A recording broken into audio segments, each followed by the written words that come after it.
Mereka berjalan di atas jalan yang sama yang ditempuh oleh Abraham dulu. Tapi terbalik, semakin jauh.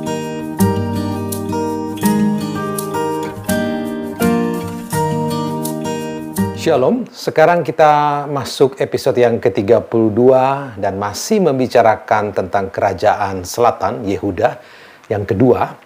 Dan kita akan berkenalan dengan nabi besar lainnya, yaitu Yeremia. Pola bergantian di Yehuda antara raja yang baik dan yang buruk itu sangat jelas terjadi, terlihat ya maksudnya pada anak Hizkia, Manasye, dan buyutnya, yaitu Yosia. Manasye adalah raja yang terkejam, sedangkan Yosia itu dikenal sebagai raja yang adil. Kalau Manasye itu membangun kembali tempat-tempat pemujaan berhala yang telah dihancurkan oleh Hizkia. Ini bukan pertanda baik ya, seperti Ahab di utara, itu membawa kehancuran Israel karena pemujaan berhala. Nah, contoh kekejaman Manasye itu adalah kembali mengorbankan orang-orang yang tidak bersalah. 2 Raja-Raja 21 ayat 6. Dan membakar anaknya sendiri sebagai persembahan di lembah Hinom. 2 Tawarikh 33 ayat 6. Pengorbanan anak kecil di lembah Hinom itu menjadi contoh pola dasar dari kejahatan. Nama lembah itu di dalam bahasa Ibrani Gehenna. Ini menjadi tempat penghakiman yang membara. Nama itu di dalam Perjanjian Baru diartikan sebagai neraka.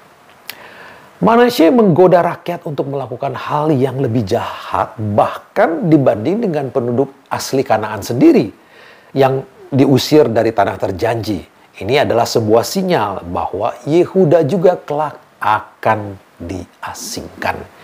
2 Raja-Raja 21 ayat 9. Murka Tuhan akibat kelakuan dari Manasye itu dapat dicegah oleh seorang raja yang adil. Dia cucu Manasye yaitu Yosia. Yosia itu melakukan apa yang baik di mata Tuhan dan berjalan sesuai dengan jalan leluhurnya Daud.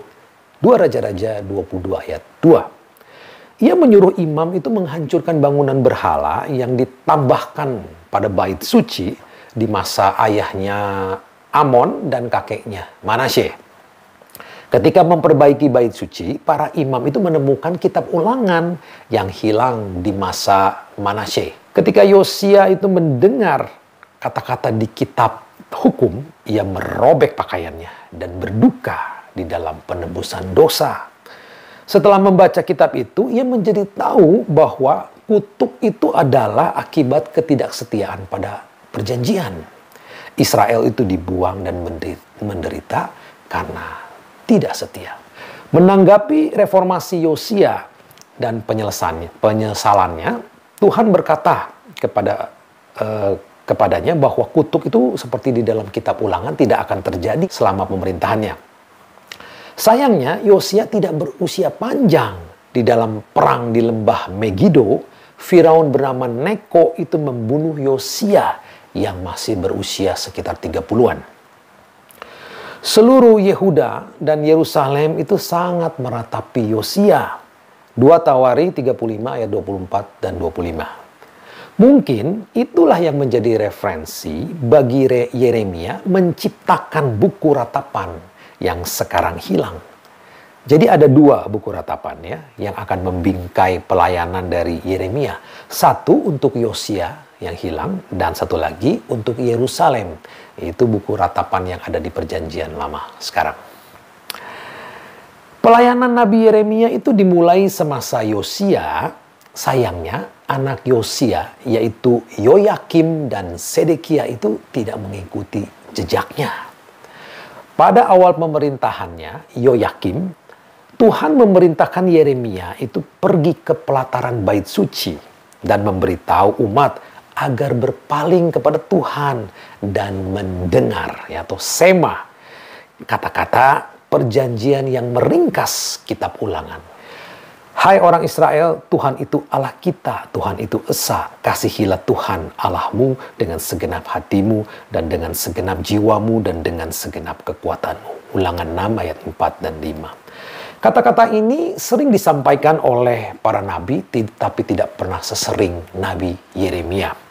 Ketika ia meminta Yehuda itu untuk kembali setia kepada perjanjian. Yeremia paham rintangan utamanya untuk pembaharuan adalah sikap beragama yang berlandaskan gagasan yang keliru. Pembebasan Yerusalem semasa Hizkia itu menggiring asumsi bahwa Yerusalem itu tidak akan pernah jatuh karena di kota itu terdapat bait suci di mana Tuhan itu tinggal di tempat yang kudus. Dengan asumsi ini, Yeremia itu menegur mereka dengan cukup keras dengan menyatakan bahwa mereka itu telah mengubah rumah Tuhan menjadi sarang pencuri.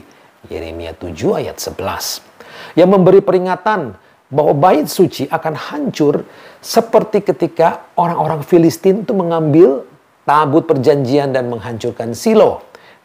Itu tempat di mana tabut perjanjian ada ya semasa Imam Eli. Lihat episode tentang Samuel.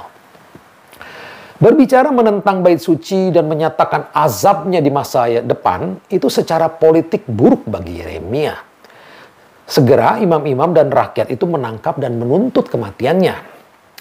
Beberapa tetua itu membelanya dan sewaktu di sidang ia mengingatkan di masa Raja Hizkia itu ada Nabi Mika yang juga berbicara buruk tentang bait suci, tapi Hizkia mendengarnya dengan takut ya dan berdoa untuk pembebasan.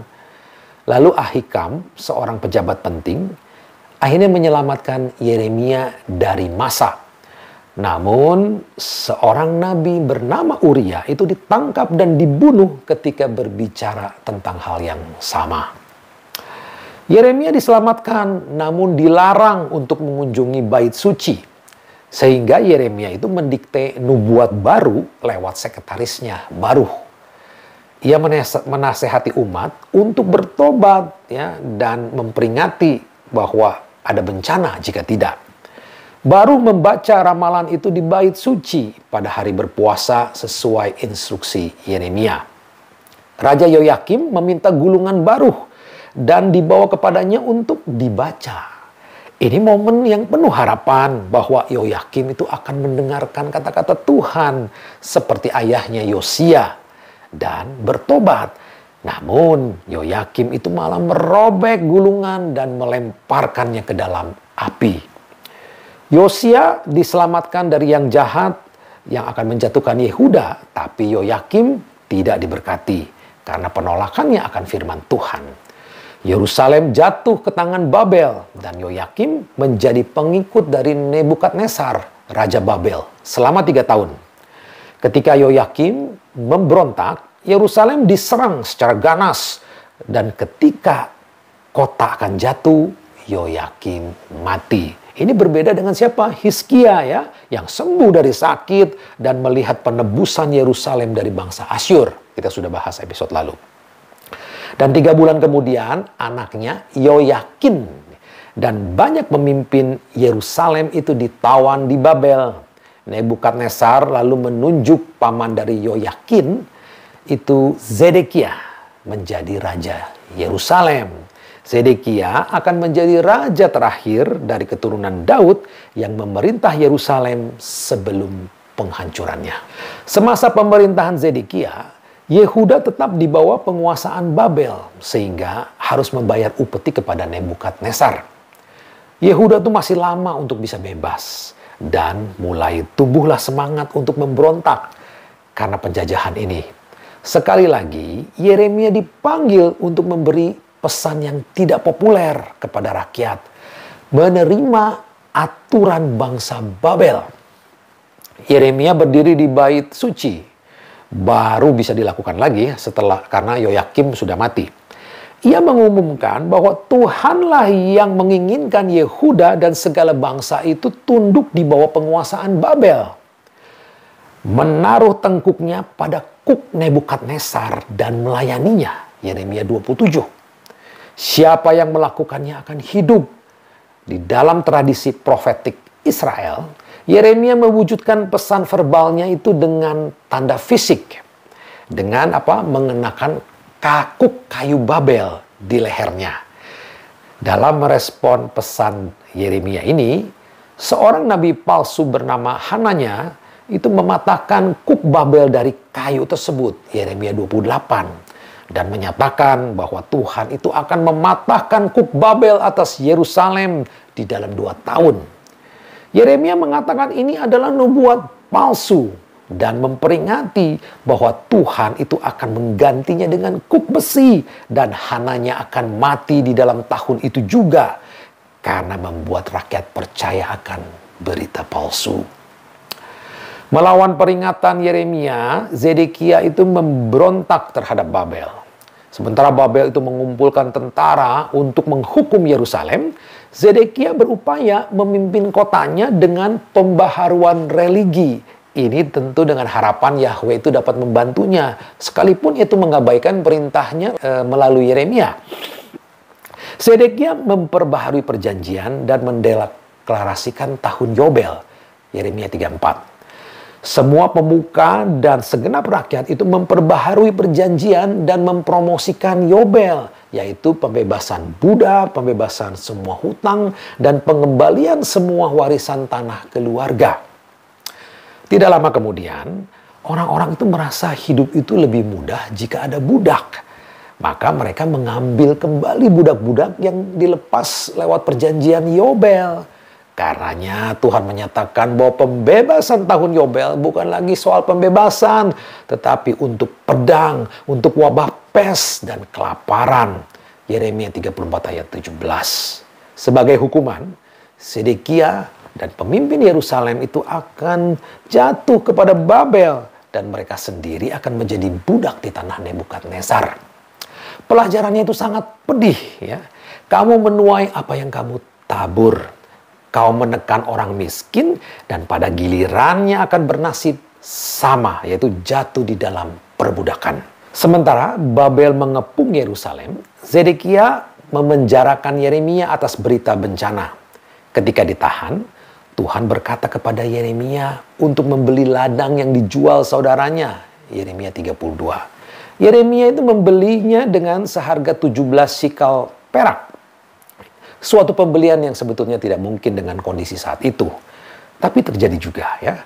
Yeremia mengambil akta pembelian tanah dan memperlihatkannya kepada orang-orang Yahudi dan menaruhnya di dalam bejana tanah liat agar bertahan lama. Ini adalah tanda profetik tentang harapan yang menggembirakan yang dilihat oleh Yeremia. Ini pertanda walaupun tanah akan jatuh ke tangan Babel, suatu hari kelak akan kembali menjadi milik Yahudi. Yeremia itu melihat prediksi ini karena Tuhan berjanji akan ada keluaran jilid 2. Ya. Yeremia 32 ayat 17-23. Hal ini diikuti ramalan tentang harapan, ya, tentang pemulihan kerajaan Israel di masa depan. Tuhan berjanji mengumpulkan Israel dan berbagai negeri yang tersebar dan mengembalikannya mereka ke tanah terjanji. Sesuai nubuat pemulihan Yeremia, itu di Yeremia 30-33, di mana pembelian tanah itu menggambarkan janji Tuhan untuk mengadakan perjanjian baru dengan Israel dan memulihkan peruntungan dari tanah itu. Gambaran tanah ini sangat mencolok karena janji Tuhan akan menanam kembali orang-orang yang dibuang di negeri itu. Menanam adalah gambaran kunci dari nubuat Yeremia dan pengingat akan misi ilahinya. Tuhan berfirman kepadaku, sesungguhnya aku menaruh perkataan-perkataanku ke dalam mulutmu untuk mencabut dan merobohkan, untuk membinasakan dan meruntuhkan, untuk membangun dan menanam. Yeremia 1 ayat 9 dan 10.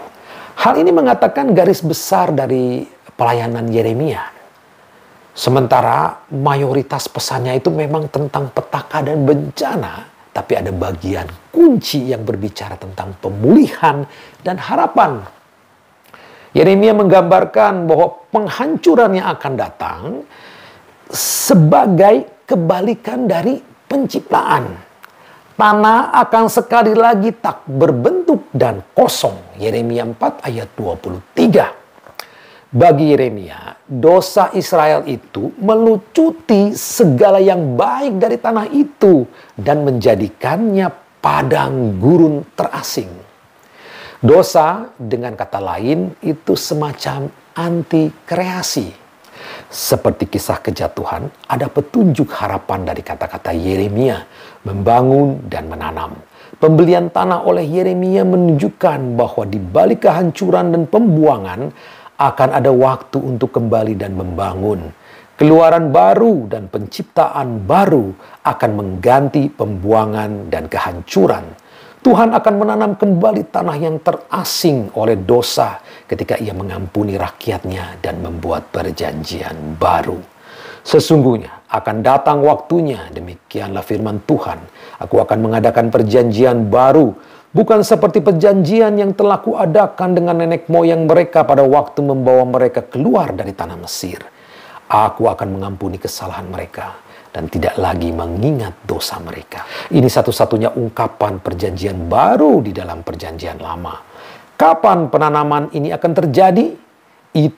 Itu akan terjadi ketika penabur menabur benih yang akan memulihkan kerajaan Israel yang hilang. Ketika Yesus mengatakan, cawan ini adalah perjanjian baru, Ia sedang memenuhi nubuatan Nabi Yeremia. Meskipun Yeremia itu memohon untuk menyerah, Zedekia itu berkeras hati untuk melanjutkan pemberontakan melawan Babel. Alhasil, kota dan rakyatnya itu berakhir dengan mengenaskan. Setelah Yerusalem itu bertahan atas penyerbuan yang memakan waktu yang lama dan terjadi kelaparan yang hebat, orang-orang Babel kemudian dapat melintas tembok perbatasan. Mereka membakar habis bait suci. Zedekia dan sisa pasukan itu melarikan diri pada malam hari dan mencoba lari ke padang gurun. Mereka tertangkap di daratan Yeriko dan kalah secara mengenaskan.